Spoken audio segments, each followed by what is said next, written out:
Саламатсыздарбы, 11 каналынын көрүүчүлөрү, мен атым Гүлүм Эркинбек кызы, сиздерге Кыргызстан жана ага кошуна жайгашкан өлкөлөр боюнча аба ырайын айтып берем.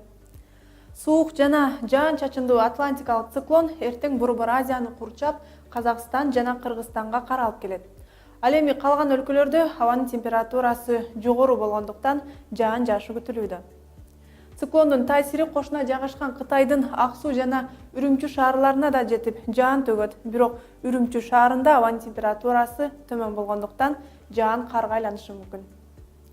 Казакстандын түштүк жана батыш аймактарында гана жаан-чачын күтүлбөйт. Калган аймактарында күн бүркөө болуп, термометр көрсөткүчү минусту көрсөтүп турат. Өзбекстандын борбордук аймактарында күн ачылып, Кыргызстанга жакын жайгашкан жерлерде жаан жаайт. Ал эми Түркмөнстанда асманды булуттар каптап, күндүн бети кез-кези менен көрүнүп турат. Тажикстандын Борбор калаасы Душанбеде мезгил менен жаан жааса, Хоро көрөндө күн бүркөө болот. Ходжен шаарында күндүн бетин булуттар тосуп турат. Кыргызстанда 22 октябрда көпчүлүк аймактарда жаан, кар, тоо этектеринде жана тоолуу райондордо кар жаайт. Күндүз Чүй, Жалал Абад, Ош областарынын айрым жерлеринде жаан-чачын каттуу жаашы күтүлөт. 23 октябрда түнкүсүн кээ бир райондордо кар жаап, күндүз жаан-чачын күтүлбөйт.